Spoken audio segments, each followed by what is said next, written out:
Les damos la bienvenida a este ciclo de seminarios del Instituto de Física del Litoral. La bienvenida también al profesor César Herreño. Es un profesor a quien estimo mucho. Creo que promovió el que yo esté acá. Así que César Herreño es profesor asociado de la Facultad de Ciencias de Educación de la Universidad Distrital Francisco José de Caldas, adscrito a la licenciatura en Física desde el 2008. Es licenciado en Física por la misma universidad, magíster y doctor en Ciencias Físicas por la Universidad de los Andes. Su investigación se centra en la óptica de materiales nanoestructurados, plasmones, magnetoóptica, magnetoplasmónica y aplicaciones. Y lidera tanto el laboratorio de caracterización óptica como el grupo de instrumentación científica y didáctica. Miembro de Óptica y SPY y actúa como vocal de la Red Colombiana de Óptica. Así que, no siendo más, te damos la bienvenida, profe, e invitados en el Meet. Hola, Heidi. Bueno, muchísimas gracias, Heidi, por la invitación en primera instancia y luego por la presentación. Bueno, un saludo a todos. Pues comienzo por preguntar, por confirmar. Me dijiste que 40 minutos, 45. Sí, 45. Perfecto. Bueno, de nuevo, muchas gracias. Hola a todos. El plan es contarles un poco el trabajo que realizamos en este grupo de instrumentación científica y didáctica, que si bien está adscrito a la Facultad de Ciencias de Educación de la Universidad Distrital, también lo está a una facultad nueva, reciente, se abrió hace un par de años, la Facultad de Ciencias Matemáticas y Naturales. Entonces, básicamente lo que voy a hacer acá es un recorrido por los últimos trabajos que hemos hecho en relación con aplicaciones de los plasmones superficiales al problema de los biosensores en diferentes tipos de estructuras. Son los plasmones SPR, lo que son los propagantes, los localizados, y lo más reciente que tiene que ver con resonancias de red. Entonces, bueno, este es el contenido. Para comenzar, pues voy a hacer una breve introducción sobre los plasmones de superficie, los LSPR, los localizados y los SPP. Enseguida, pues empiezo a dar paso a comentarles los trabajos que hemos realizado en estas líneas. Y termino contando el trabajo más reciente en relación con el desarrollo del principio de biosensado utilizando estas resonancias de red. Al final, pues unas perspectivas sobre que consisten básicamente en las líneas de trabajo que actualmente tenemos en el grupo y pues el cierre con algunas conclusiones. Bien, bueno, no agradecí también a Paula Buitrago, que también hizo parte de la invitación a este seminario. Entonces, para comenzar, por si no están familiarizados con estos plasmones superficiales localizados, esta caricatura pues ayuda un poco a hacer esa ilustración. En el contexto del problema de la interacción de la luz con la materia, en particular con conductores, pues tenemos esta situación en la que hay una nanopartícula metálica.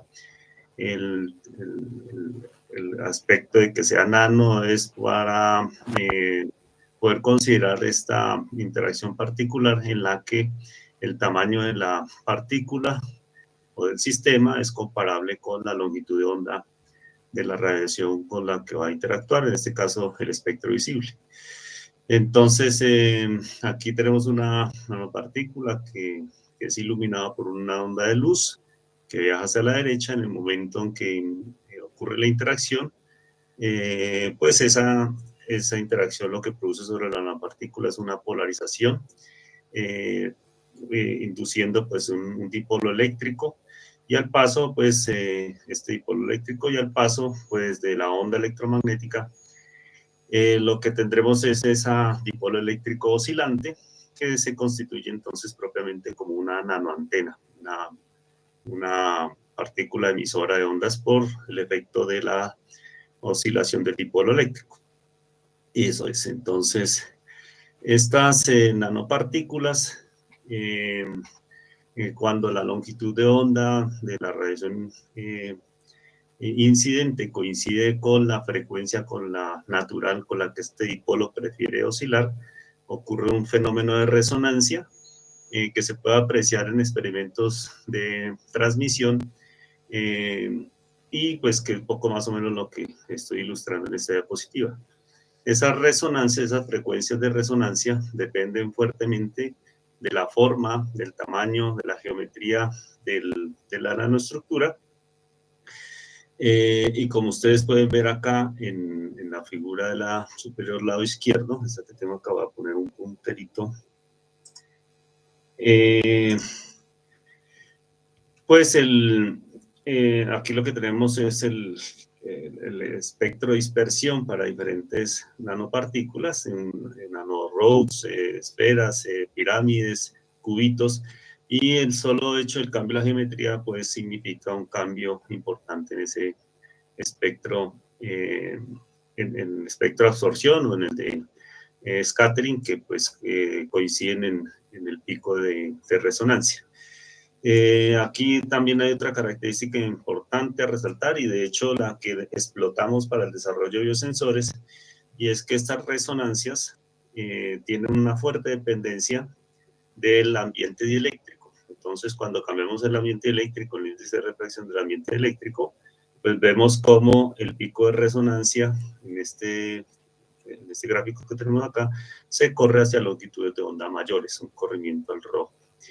El gráfico a la derecha nos permite ilustrar otro aspecto muy importante que, por supuesto, determina la capacidad, el desempeño de los biosensores de los que les voy a hablar, y es el hecho de que esas resonancias, como característica, pues por una parte están localizadas en la superficie, pero fuertemente localizados.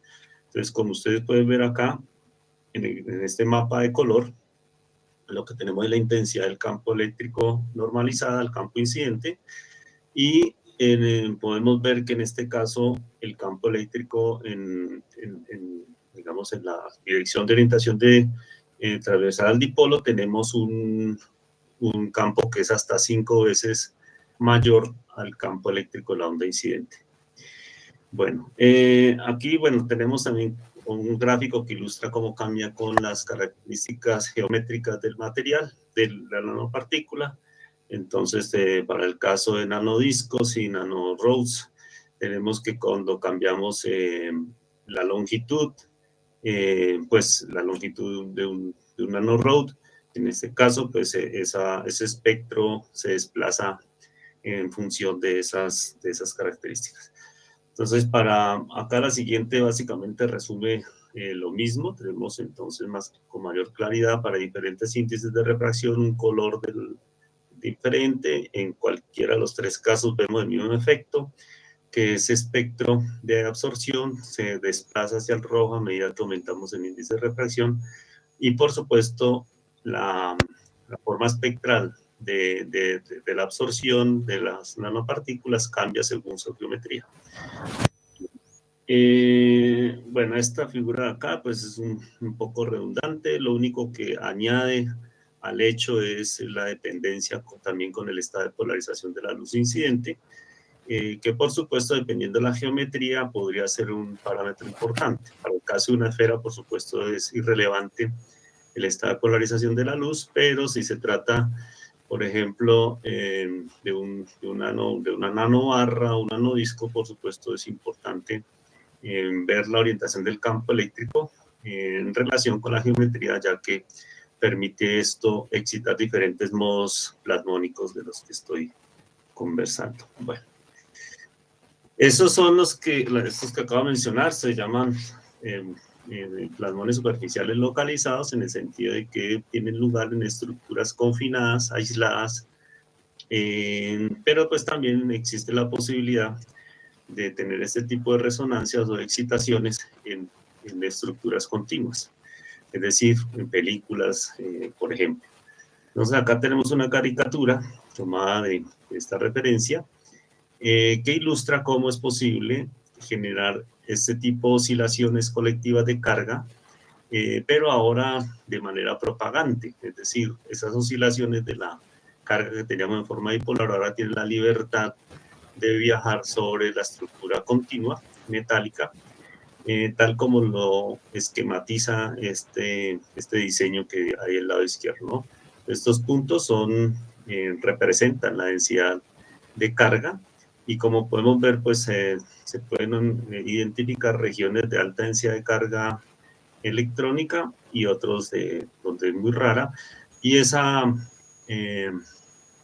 concentración, esa alta densidad de carga viaja sobre la estructura con una onda electromagnética asociada a esas oscilaciones colectivas de carga eléctrica.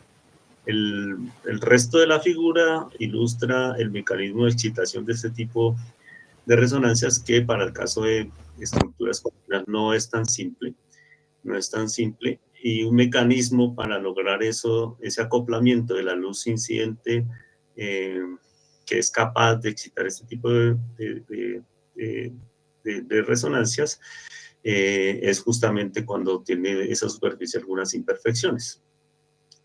Esa incapacidad, pues, básicamente está ilustrada en esta relación de dispersión para una interfase plana como la que tenemos acá, en el hecho de que la línea de luz de la luz incidente siempre es mayor que la relación de dispersión de los plasmones, es decir, de la onda electromagnética confinada a la superficie, de manera que no hay suerte de que la luz incidente haga haga ajuste en energía y en número de onda los valores correspondientes de la onda electromagnética del plasmón de superficie.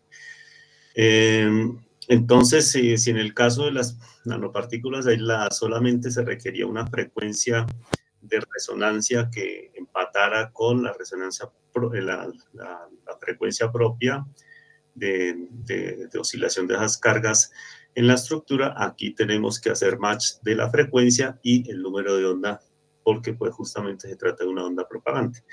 Eso hace las cosas un poco más difíciles, pero pues por supuesto tiene solución. La forma más usual de resolver esto no es como está en el esquema anterior, sino utilizando esta configuración que es conocida como la configuración de Kretschmann, en la que se utilizan dos ambientes dieléctricos, uno por el que incide la luz y el otro en donde se produce la excitación plasmónica. Esta configuración permite resolver este problema que les mencionaba acá, en el sentido de que, no sé si alcanzan a ver acá, tenemos también la misma relación de dispersión, bueno, la relación de dispersión para el caso en el que la estructura está rodeada de aire, la superficie metálica está rodeada de aire, pues la línea de luz, por supuesto, tiene mayor pendiente, porque pues la velocidad de propagación de la luz en el aire es mayor que en el silicio, pero a su vez la relación de dispersión de los plasmones, cuando es así, pues tiene esta línea de luz de gris clara. Entonces fíjense que en ninguno de los dos casos la línea de luz atraviesa la relación de dispersión de los plasmones, pero sí pasa que la línea de luz de sílica sí es capaz de intersecar la relación de dispersión de los plasmones en aire. Entonces, básicamente, para resumir la estrategia, es que el usar estos dos ambientes dieléctricos, uno de mayor índice de refracción que el otro, permite agrandar el vector de onda de la luz incidente a las justas proporciones para que con dicha frecuencia ajusten el valor de la relación de dispersión de los plasmones en el segundo ambiente dieléctrico. Eso es esta configuración de Kretschmann. Entonces acá iluminamos por el ambiente eléctrico de alta densidad, de alto índice de refracción.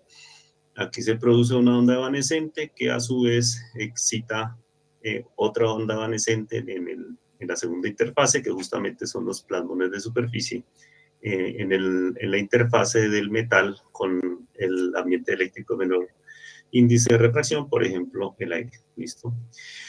Estas excitaciones usualmente se detectan mediante experimentos de reflexión, como está insinuado acá, y tienen lugar únicamente para estados de polarización tipo P o luz de polarización transversal magnética. Aquí en el gráfico pues tenemos el esquema usual de la onda de luz polarizada a la línea azul, polarizada tipo S o transversal eléctrica, en la que una vez se alcanza el ángulo crítico de reflexión interna total, pues el valor de la reflectancia sigue aumentando hasta llegar al 100% de la reflectancia para un ángulo rasante de 90 grados. Sin embargo, al repetir el experimento con luz polarizada tipo P o transversal magnética, después de que alcanzamos el ángulo de plasmón, pero el ángulo crítico de reflexión interna total, en lugar de, al aumentar el ángulo de incidencia, en lugar de continuar aumentando la reflectancia, tenemos una caída abrupta asociada justamente con la excitación del plasmón que absorbe esa energía de la onda de luz incidente y produciendo pues este fenómeno. Entonces la manera de identificarlo, tenemos un ángulo en donde la reflexión en la región de reflexión interna total se anula, incluso si uno es capaz de ajustar el espesor de la capa para ciertas constantes ópticas. En este ejemplo que está ilustrado acá, se utiliza una película de oro de ASI 41.5 nanómetros y la luz incidente es roja, un láser de 633 nanómetros, y con estas constantes ópticas que por supuesto corresponden a las del oro. Para este tipo de resonancias, entonces, vemos también que por supuesto el ajuste o la calidad de la resonancia, la calidad de la conversión de esa energía a la de plasmón, pues depende del ajuste de las condiciones de frontera, en particular del espesor de la película, como ilustra este gráfico. Y también depende, por supuesto, de la longitud de onda, ya lo expliqué, depende, hay que hacer un ajuste en relación de dispersión, o sea, de la longitud de onda y de la frecuencia. Por tanto, si cambiamos la longitud de onda para estas condiciones dadas, vamos a tener un desmejoramiento del factor de calidad de esas absorciones o de esas resonancias. Y de nuevo, ilustro con esta gráfica el hecho de que estas resonancias son altamente sensibles a cambios en este entorno eléctrico. Al cambiar el índice de refracción, vemos como el ángulo de plasmón, que es donde obtenemos este mismo, se corre significativamente para en la medida que se aumente el índice de refracción del ambiente, del segundo ambiente eléctrico. Bien, entonces, eso es, digamos, lo básico sobre plasmones de superficie, para poder entender entonces el funcionamiento, las aplicaciones a estos biosensores. Vamos a comenzar con los SPR, o sea, los de onda propagante. Y justamente, pues, como les acaba de mencionar acá, lo que aprovechamos es el hecho de que estos plasmones que detectamos mediante el experimento de reflexión son altamente sensibles a variaciones del índice de refracción del ambiente eléctrico, del segundo ambiente eléctrico, de este en donde tenemos digamos, lo que hemos hablado como del aire, ¿listo? Entonces, la estrategia de biodetección consiste en funcionalizar esa película delgada, ¿no? Con un ligando, ¿no? Para que, pues que vendrá siendo una molécula que es afín a algún analito, ¿no?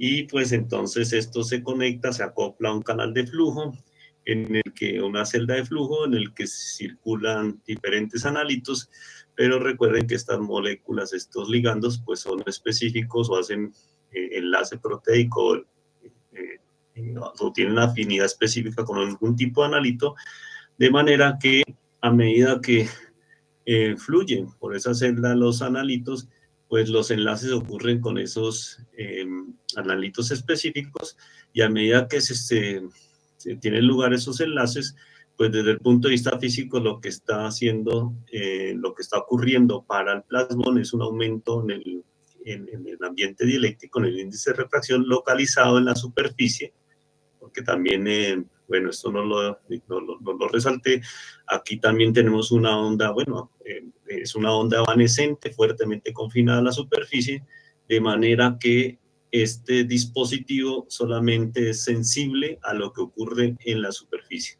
¿sí? Es decir, estos analitos que vuelan por acá dentro de la celda de flujo, que no se acercan a la superficie y que no son capturados, no marcan un falso positivo, por decirlo así.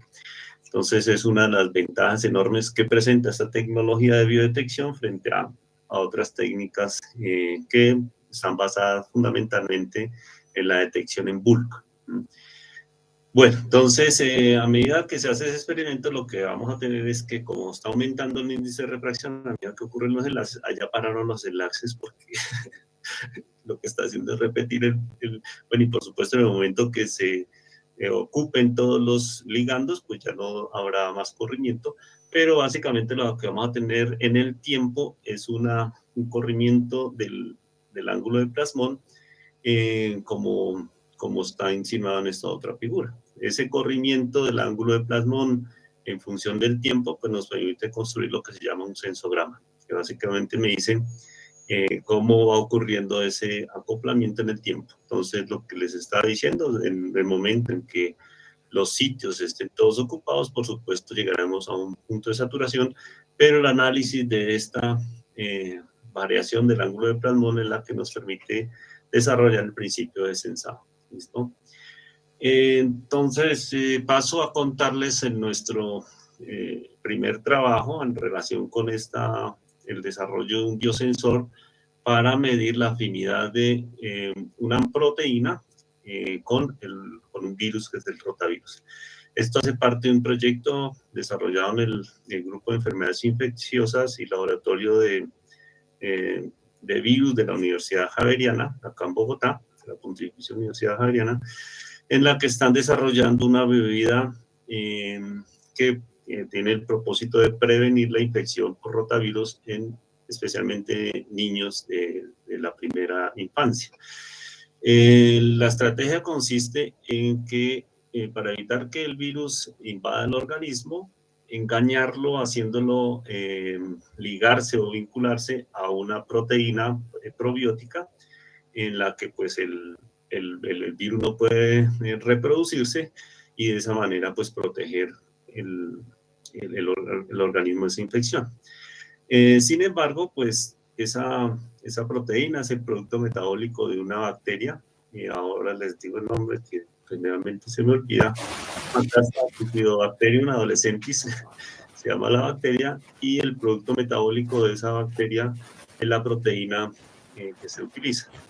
Sin embargo, esa proteína es sensible al pH estomacal y pues entonces la bebida sería un fracaso porque los ácidos estomacales la degradarían y perdería el efecto protector que ya está demostrado, pero pues lo pierde. Entonces, la estrategia de este grupo consistió en proteger esa proteína con un polímero de alta densidad que se llama el polietilenglicol para prevenir que los ácidos estomacales degraden la proteína. Sin embargo, ellos querían saber si esa protección cambiaba la afinidad que ya presentaba y que estaba demostrada entre el virus y la proteína, y por tanto haría inconveniente la estrategia para proteger la proteína. Entonces, en lo que participamos nosotros fue justamente en desarrollar un biosensor para medir esa afinidad entre el rotavirus y las proteínas sin pegilar y pegiladas. Pegilar quiere decir protegidas con polietilenglicol. ¿Listo? En el proceso, pues, se hizo la funcionalización de unas películas de oro. No voy acá a entrar en detalles primero porque no me lo sé muy bien.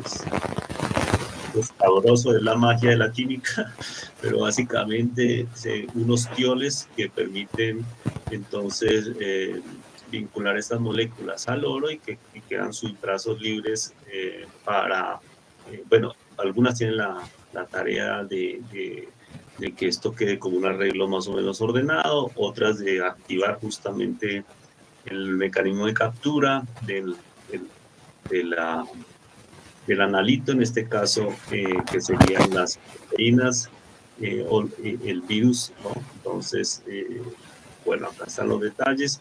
Y básicamente, entonces, la estrategia es la siguiente. Entonces, las superficies pegiladas, pero las superficies pegiladas se hacen, se enlazan con estas proteínas, ¿sí? Es decir, la funcionalización al final termina siendo con las proteínas y luego se hacen los experimentos de qué pasa si el virus es, o sea, medimos cuál es la afinidad del virus con las proteínas mediante esta tecnología. Luego repetimos el mismo experimento, pero en lugar de utilizar proteínas desnudas, utilizamos proteínas pegiladas y se mide de nuevo la afinidad mediante este principio de biosensor SPR. El montaje experimental y el micrófono tal vez está abierto por ahí y suena cuando lo mueven. A mí no me molesta, pero de pronto la audiencia.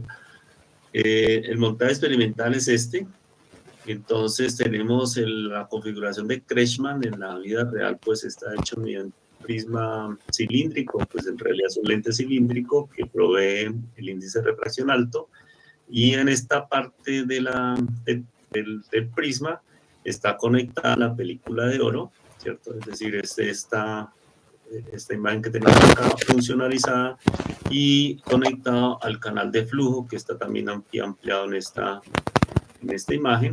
Ese canal de flujo pues, es el que provee el circuito microfluídico por el que vamos a hacer circular los virus en los experimentos. El resto pues es la óptica, que consiste en un láser, un par de espejos para alinear, el polarizador para seleccionar el estado P, un bin splitter para hacer la señal de referencia, un colimador para justamente filtrar espacialmente mejor la señal hacia el objetivo, el detector y pues el sistema de adquisición de datos y controladores para el análisis del experimento. Bueno, y la expectativa, entonces, más o menos es el estudio de esa afinidad se hizo mediante este tipo de diagramas, ¿no? Entonces tenemos el corrimiento del ángulo de plasmón en función del tiempo, o sea, estos sensogramas.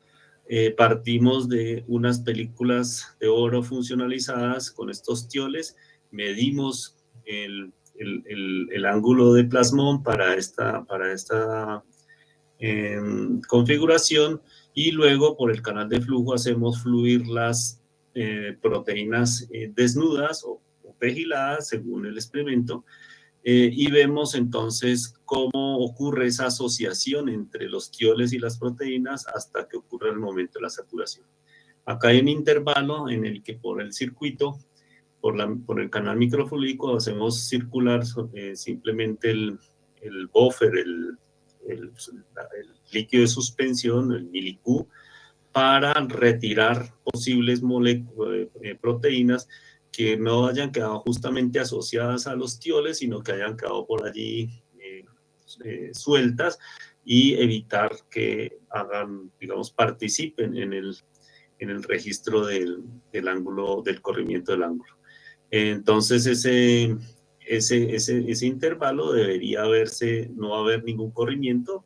Si hay un corrimiento de vuelta, quiere decir que sí hubo proteínas que se retiraron, que no estaban asociadas, y enseguida por el canal microfluídico entonces hacer circular el virus y medir entonces en primera instancia para el caso de proteínas sin pegilar cómo es esa asociación en tiempo y en calidad, es decir, qué tanto cambia el índice de refracción, pero qué tanto cambia el ángulo de plasmón y qué tan rápido lo hace. ¿Listo? Al final lo mismo, tenemos otro intervalo digamos, de estabilidad en el que limpiamos con buffer para retirar virus que hayan quedado, por ejemplo, entre un par de tioles, pero que no hayan quedado, es decir, no haya habido el enlace propiamente, sino pues que está depositado allí mecánicamente. Lo retiramos y ya está. Entonces, esa es la expectativa de los experimentos. El montaje en la vida real es este. Bueno, para no... yo no tengo control del tiempo, pero así más o menos, ya, más o menos se me está acabando el tiempo ya. Bueno, este es el montaje experimental y estos son los resultados, ¿no? Entonces, los resultados, los experimentos se hicieron para diferentes concentraciones. Como puede verse acá claramente, hay unas curvas para las proteínas pegiladas que ya marcan una diferencia importante en corrimiento al ángulo de plasmón y no pegiladas. Digamos, el tipo de estudio, de ensayo que hicimos con diferentes concentraciones, pues justamente buscaba entender mejor cómo ocurría esa dinámica, ¿vale? Acá hay otro resultado, la diferencia entre un resultado y otro, como les digo, es la diferencia en concentración, ya sea de las proteínas, del virus, de si son pegiladas o no son pegiladas. Entonces acá cambia. Y en esta tablita está pues el resumen de los experimentos donde se detallan las concentraciones que se utilizaron para las proteínas y para el rotavirus en cada uno de los experimentos. El que mejores resultados ofreció fue este tercero, en donde tenemos primero un ángulo, perdón, el tercero, sí, donde tenemos un mayor corrimiento del ángulo de plasmón para estas concentraciones en un tiempo mucho más corto en general, ¿no? En general. Bueno, entonces la conclusión en este trabajo es que, por supuesto, la pegilación favorece esa asociación entre el virus y la proteína y, por supuesto, resulta conveniente en el tratamiento de esa bebida, la producción de esa bebida probiótica, el proceso de pegilación de las proteínas para mejorar la bebida. Bueno, los biosensores LSPR y una de los SLR en lo que se llama ultrasensing. Entonces, no voy a repetir lo mismo, solamente para que refresquen la memoria. Estos plasmones localizados son altamente sensibles al cambio del índice de refracción. Acá hacemos lo mismo con las películas, pues la estrategia consiste en funcionalizar las nanopartículas con estas moléculas que vienen siendo los ligandos que atrapan ciertos analitos específicos y estudiamos el corrimiento del ángulo, aquí no, perdón, el ángulo de plasmón, no, aquí lo que tenemos es el corrimiento del espectro de absorción de estas nanopartículas. Estos son los valores de referencia que se han logrado para sensibilidades de sensibilidad de estos sistemas. La sensibilidad bulk, definida como el corrimiento de la longitud de onda del espectro de absorción en función del cambio del índice de refracción. Entonces, estructuras muy sofisticadas logran valores de sensibilidad muy altos, de 600, estructuras Corchel que pues no son simples de fabricar, son costosas, son de difícil fabricación, y nosotros los estudios que voy a presentar están en este régimen de nanoesferitas, nanodiscos, que digamos de manera aislada reportan valores de sensibilidad que están por cerca de los 100, 200 nanómetros por unidad de índice de refracción.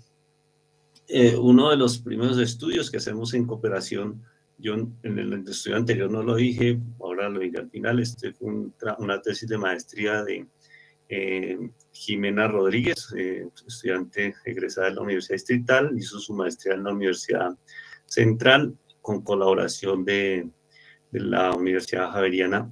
Este estudio que mostramos acá hace parte de una tesis de maestría también de la Universidad Nacional de Colombia, de Sandra Fernández, en cooperación con el Instituto Leibniz de Tecnología de Fotónica en Jena, Alemania, que consistió en una producción casera de configuraciones de clústeres de nanopartículas mediante esta técnica de hacer un estampado sobre un polímero de PMMA sobre vidrio y sobre esto regar algunas nanopartículas suspendidas que caerían allí al azar y estudiar qué configuraciones se consiguen y cuáles de esas configuraciones, es decir, si cae una, dos, tres nanopartículas en cada una de estas cavidades, qué tipo de configuración produciría mejor sensibilidad al entorno, a cambios en el entorno eléctrico.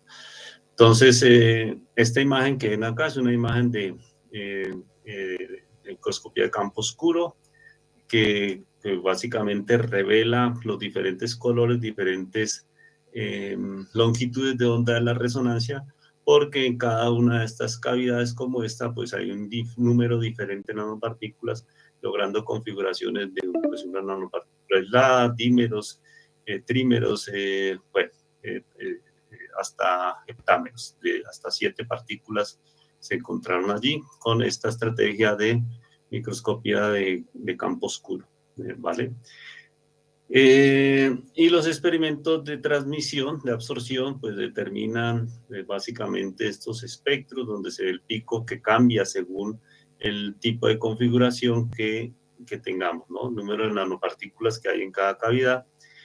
Y pues lo que hicimos fue estudiar cómo cambian estos espectros a medida que se hace un corrimiento en el índice de refracción. Acá están los resultados. Y pues estas fueron las simulaciones que hicimos en la tesis de Sandra Fernández, en el sentido de tratar de comprender primero la forma espectral de la absorción de esos clústeres. No fue nada fácil. Bueno, en el estudio entonces se variaban no solamente el número de partículas, sino el gap que podría haber entre una nanopartícula y otro, tratando de reproducir y de comprender esta forma de espectro experimental que se logró.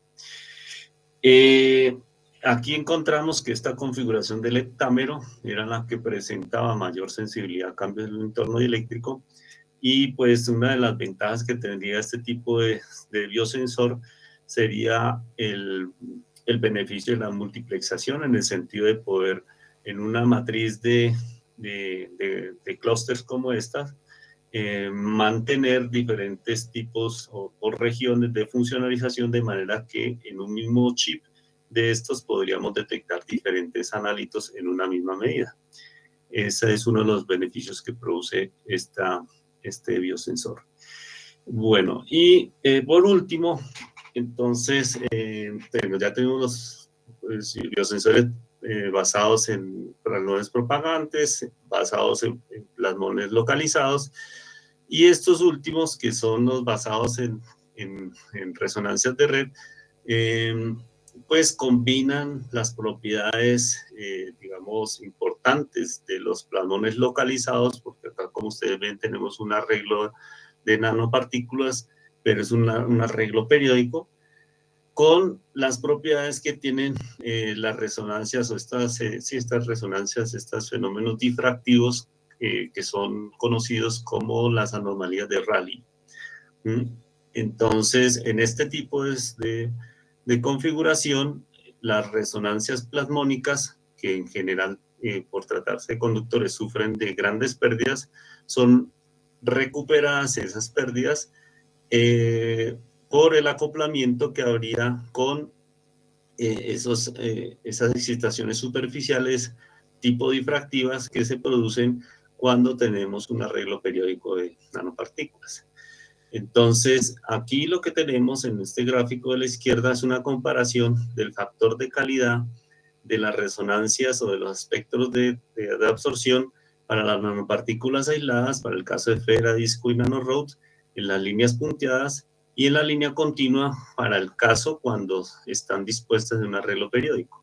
Como puede verse, la diferencia en el factor de calidad de las resonancias es abrupta, ¿no? Es absolutamente mucho más fina, más delgada el caso de las resonancias de red, y eso favorece muchísimo, por supuesto, al desempeño de un biosensor en el sentido de la resolución que esto podría ofrecer. ¿Listo? Entonces, pues ya hay un beneficio, una ganancia al utilizar este tipo de estructuras, y la que queremos evaluar es, bueno, y la sensibilidad, es decir, Estas estructuras son igualmente o mejor o más o menos sensibles a cambios en el entorno eléctrico que las partículas aisladas. Entonces, bueno, aquí ya les estoy contando el resultado de una vez, pero pues básicamente para diferentes arreglos, o sea, nanocilindros o nanodiscos, nanoesferas y nanorods, las nanopartículas aisladas presentan, como les había mencionado, sensibilidades bulk del orden de los 200, 300 nanómetros por unidad de índice de refracción. Mientras que cuando se hace en arreglos periódicos, esas sensibilidades aumentan hasta valores cercanos a los 500, bueno, 400, 480 nanómetros por unidad de índice de refracción. Este trabajo es parte de la tesis de maestría de Carlos Javier Rojas, también en la Universidad Central, y en este momento lo estamos sometiendo a publicación porque se ha complementado con estudios experimentales que hizo la doctora Úrsula Fernanda Salazar Roguero de Campinas, de Unicamp, quien hizo experimentos con arreglos periódicos de nanodiscos, no en redes cuadradas como está acá, y pues en este momento está siendo sometido a publicación este trabajo. Acá está el resumen en términos no solamente de la sensibilidad, cómo mejora en este tipo de arreglos, sino también el factor de calidad y lo que se conoce como la figura de mérito para este tipo de sistemas. Estos son los resultados experimentales de Úrsula, que fueron parte de su tesis de maestría, de doctorado, donde tiene ese tipo de arreglos periódicos en esta distribución que tiene un nombre particular que me disculpan, ahora no recuerdo. Y pues lo que ven acá son los espectros de absorción, bueno, de transmisión. Entonces, en lugar de tener un pico en transmisión, en transmisión lo que tenemos es un dip. Y ella analizó entonces cómo cambiaba el pico, cómo se corría ese pico de transmisión a medida que utilizaba concentraciones diferentes de sacarosa que se hacían conducir por un canal fluídico como el primer experimento. Y sus resultados son estos, está acá, logrando una sensibilidad de 469 nanómetros por unidad de índice de refracción, que es bastante similar a lo que habíamos predicho en la tesis de Carlos Javier. Bueno, eso es básicamente, acá ya para terminar les voy a contar de los trabajos en los que está en curso en este momento el grupo. Tenemos iniciativas en bio y nanomateriales para remediación de aguas, tenemos un proyecto ahí mismo en la Universidad Distrital, en conjunto con otros 3 grupos de investigación que están señalados acá, que tienen el propósito de monitorear y remediar aguas de un río en un municipio cercano acá a Bogotá, que se llama el río Caquesa. Tenemos también en ese momento en la alianza que tenemos con el Instituto Leibniz de Tecnología Fotónica, también aliados con colegas de la Universidad Antonio Nariño, para el estudio para implementación de usos de residuos vegetales, lo que llaman química verde, para síntesis de nanopartículas y evaluación de las propiedades físico-químicas que tienen y antimicrobianas que tendrían estas nanopartículas crecidas así, utilizando unos filtros creados con el tallo del cannabis. Estamos dándole uso más apropiado al cannabis. Otros trabajos tienen que ver en cooperación con la Universidad Javeriana, otro grupo de la Universidad Javeriana, el de nanofotónica y películas delgadas, en donde se estudian otra aplicación que tienen estas nanopartículas aisladas, y es que esas resonancias de plasmón, por supuesto, al tratarse de metales, esas resonancias disipan mucha energía en forma de calor, y ese calor se utilizaría para terapias de hipertermia en tratamientos contra el cáncer, en una combinación simultánea de hipertermia y radiación ionizante que ha demostrado mejorar, optimizar los resultados de la radiación en la inhibición de las células cancerosas. Entonces, bueno, hay un par de estudios. Uno es el modelamiento de la citotoxicidad de nanopartículas de oro para tratamiento en cáncer, y otro proyecto que es para la hipertermia, a ver en qué tanto el calor producido por nanopartículas plasmónicas en resonancia puede favorecer la disminución de la dosis necesaria de radiación ionizante para el tratamiento del control del cáncer. Y ya, eso es todo. Al final, entonces, les conté sobre la aplicación de biosensores para SPR en esta del producto probiótico para prevenir la contaminación por rotavirus, especialmente en niños en la primera infancia. Los estudios que hacemos en configuraciones para hacer un chip casero de biosensor con las posibilidades de hacer multiplexación.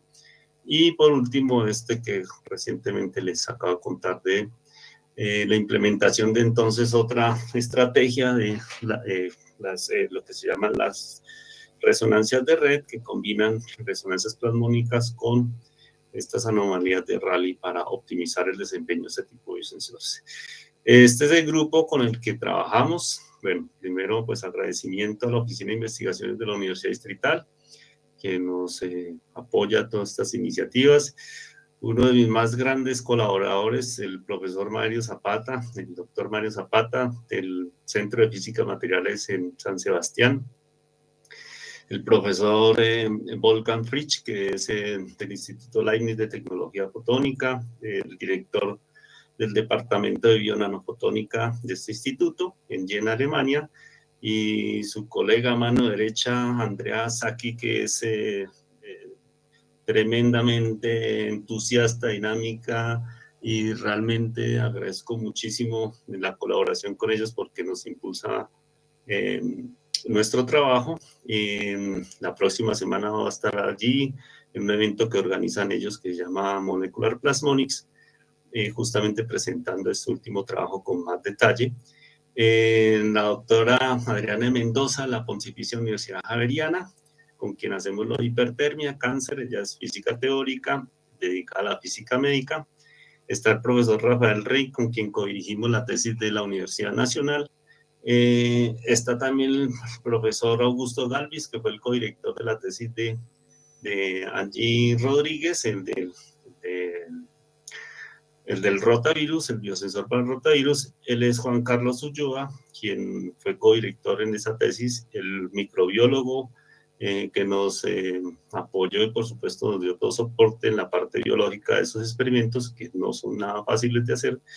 Y él es Daniel Llamosa, de la Universidad de Nariño, acá vecino también de Bogotá, con quien estamos codirigiendo la tesis que les hablaba, la última tesis que estamos en desarrollo, esta tesis de doctorado en relación con la síntesis verde de nanopartículas y su implementación como para efecto antimicrobiano, etcétera. Y bueno, y con quienes, y esto ustedes saben que no puede ser sin los estudiantes, que son quienes hacen el trabajo duro. Entonces, en primer lugar, ella es JD, nuestra estudiante de doctorado, que en este momento está en Jena, Alemania, está haciendo su pasantía allí.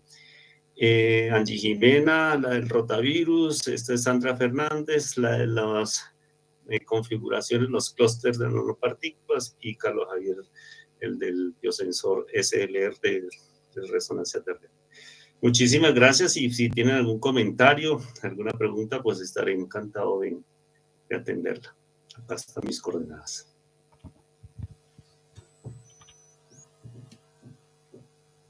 Hola, ¿me escuchas? Dice que la llamó. Profe, muchas gracias. En 2 minutos. Hola, hola, hola. Hola. Allá. Ahí escucho. Ahí. Bueno, profe, nuevamente muchas gracias. Doy el espacio para las preguntas. No sé si hay alguna pregunta por parte del público.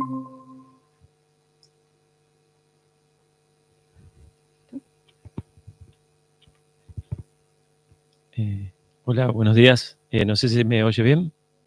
Perfectamente. Bueno, ha sido un placer, un gusto, muy clara la presentación y muy amable por tener digamos, la actitud de presentar esta charla realmente muy, muy interesante. Tengo una consulta, una duda sobre el mecanismo en el último tipo de sensores que presentó, en donde aparece este arreglo periódico de nanodiscos, entiendo que son los que mostró. Sí. Ahí no me queda del todo claro cómo es, se forma una especie de red de difracción con los discos y esa red de difracción acopla con los plasmones. Exactamente, sí. Bueno, tiene que ver con lo que se conoce como las anomalías de Rayleigh, ¿no? Que es una resonancia difractiva, en la que cuando ocurre ese tipo de acoplamiento de la longitud de onda con el periodo de la red, se producen unas ondas superficiales entre la red periódica, y esas ondas se acoplan con las resonancias del plasmón superficial. El resultado es que, pues como lo menciona allí, ¿no? Ese acoplamiento recupera de manera muy significativa las pérdidas naturales que tienen esas resonancias plasmónicas por tratarse de resonancias, pues, en oscilaciones que ocurren en un metal, ¿sí?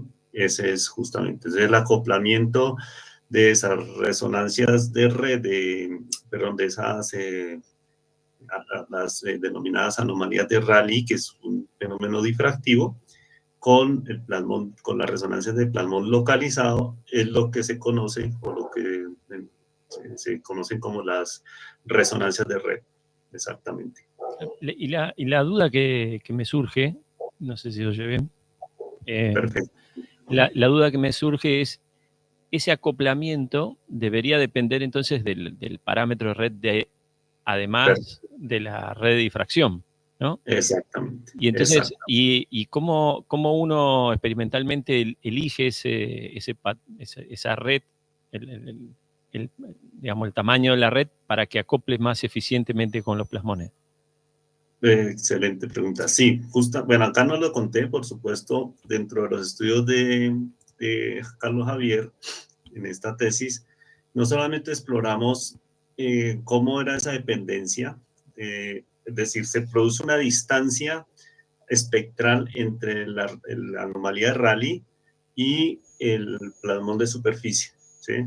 Entonces lo que se busca y se puede demostrar, pues encontramos que la posición espectral de la resonancia de red, pues cambia al cambiar el periodo de la red, pero también podría cambiar incluso según el tipo de ordenamiento que tengan las nanopartículas. Estas son redes rectangulares. Probamos otros tipos de patrón en los que las diferencias no fueron relevantes, entonces nos quedamos con la configuración más simple.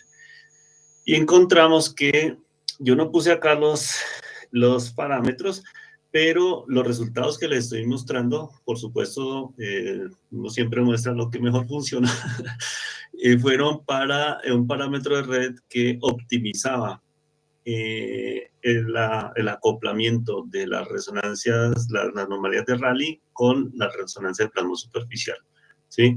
¿En qué sentido las mejoraba? Pues porque hacía que sus posiciones espectrales coincidieran, y entonces es donde podemos explotar al máximo ese beneficio acá ustedes pueden ver incluso, no sé si alcanza a ver con detalle, pero que hay una forma tipo resonancia tipo Fano, que eso es propio, pues, de la resonancia de plasmón, pero que se vuelve mucho más aguda gracias justamente al encuentro entre esas dos, al acoplamiento entre esas dos resonancias. Y bueno, y experimentalmente, por eso hacemos primero todo el diseño computacional, de los experimentos computacionales que no cuestan mucho, para luego entonces tener una idea de qué tipo de distanciamiento. Estos valores que hizo Úrsula en su tesis doctoral pues estaban previamente calculados como óptimos este parámetro de red para que el resultado pues también permitiera un desempeño óptimo del biosensor. Bueno, muchas gracias. Con mucho gusto. Muy clara la respuesta.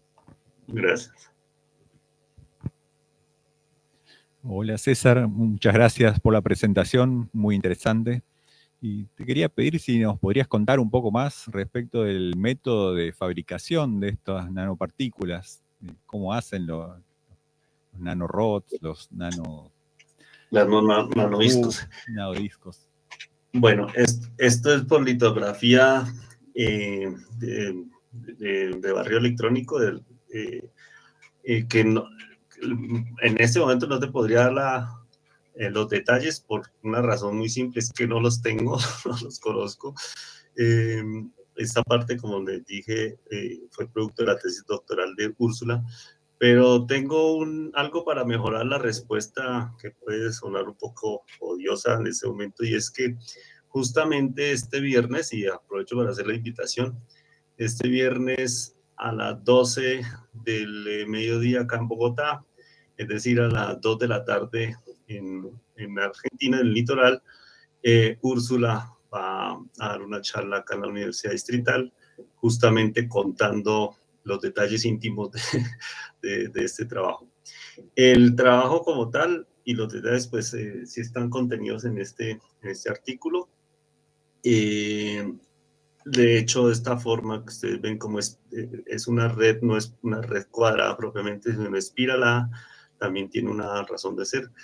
Y aprovecharía la pregunta para invitarlos, repito ahora por medio de, bueno, Heidi ya tiene la información porque yo ya lancé la invitación a esa conferencia, pues para conocer todos los detalles. Bueno, muy bien, muchas gracias. Esperamos el link entonces para conectarnos. Heidi lo tiene ahí a la mano, así que exíjanselo. ¿Hay alguna otra pregunta?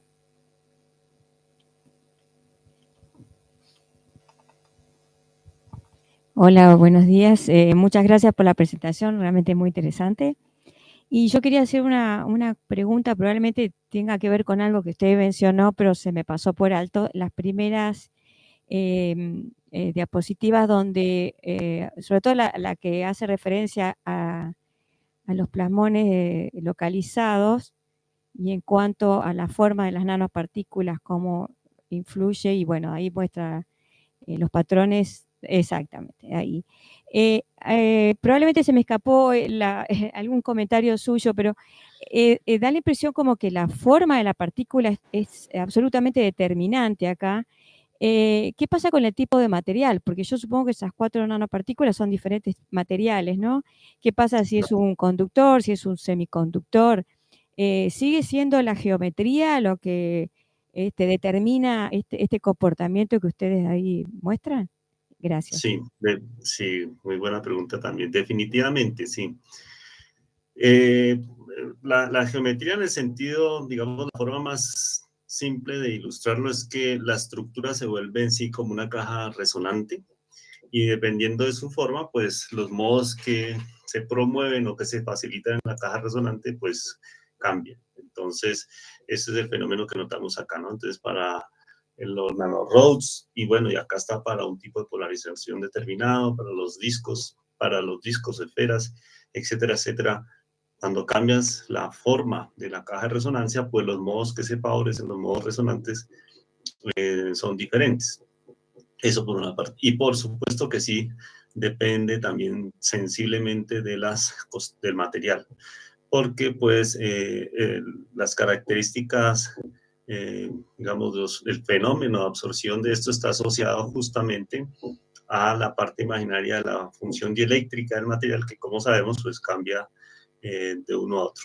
Estos experimentos, la totalidad, excepto lo que estamos haciendo con JD, que es con nanopartículas de plata, las implementaciones para biosensores y todas las demás aplicaciones se hacen con oro, no porque el oro sea el mejor material plasmónico, mejor material plasmónico significa que tiene menores pérdidas, es la plata quien ofrece menores pérdidas, Pero el oro tiene la facilidad de, pues, que no es tan reactivo, es biocompatible, no en cambio como pasa con la plata, que justamente para aplicaciones antimicrobianas y eso, pues se utiliza la plata también tomando provecho de su reactividad química.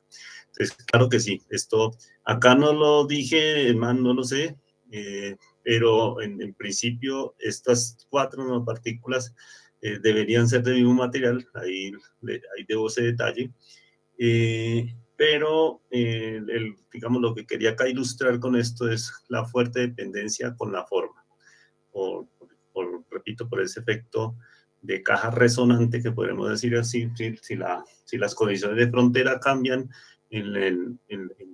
pues eso va a generar un cambio importante en las soluciones, si lo hablamos desde el punto de vista electrodinámico, pues de las soluciones de la ecuación de Laplace allí, del problema electromagnético, y por supuesto los modos que se excitan son diferentes. Una consulta más, una pregunta más. Si alguna vez ha trabajado con, en lugar de irradiar con radiación electromagnética, se ha trabajado con electrones de baja energía No. y estudia este tipo de fenómenos de interacción plasmónica. No. No. No lo hemos hecho. Entiendo pues que por supuesto requiere de instrumentación mucho más robusta, y además pues con esto lo que se logra, bueno, es posible también producir este tipo de oscilaciones al final con cargas eléctricas, pero entiendo que pues especialmente son utilizados para excitar no estos plasmones de superficie, sino los de volumen. Pero a mi saber, no sé si qué tanto ha cambiado eso, a mi saber esos plasmones de bulk o de volumen, pues no han mostrado, digamos, posibilidades de aplicación y por eso no hay mucho interés en ellos. Pero la respuesta corta es no hemos hecho nada al respecto. Bueno, muchas gracias por su respuesta. Buen día. Con mucho gusto. ¿Otra pregunta más de pronto? ¿No? Entonces despedimos al doctor César Herreño con un aplauso más. Gracias. Profe, muchas gracias por tu tiempo. No, a ti por la invitación, Heidi, a Paula también, muchísimas gracias por la invitación, a los que me escucharon, muchas gracias, y bueno, por acá también invitado, entonces porfa, compártele la invitación para escuchar a Úrsula Fernanda Salazar Roguero. Ella está en Campinas en este momento, para el viernes a las 12 del mediodía. De acá, 2 de la tarde de ustedes. Bueno, muchas gracias. ¿Listo? Bueno, hasta luego. Chao, chao. Chao a todos. Gracias.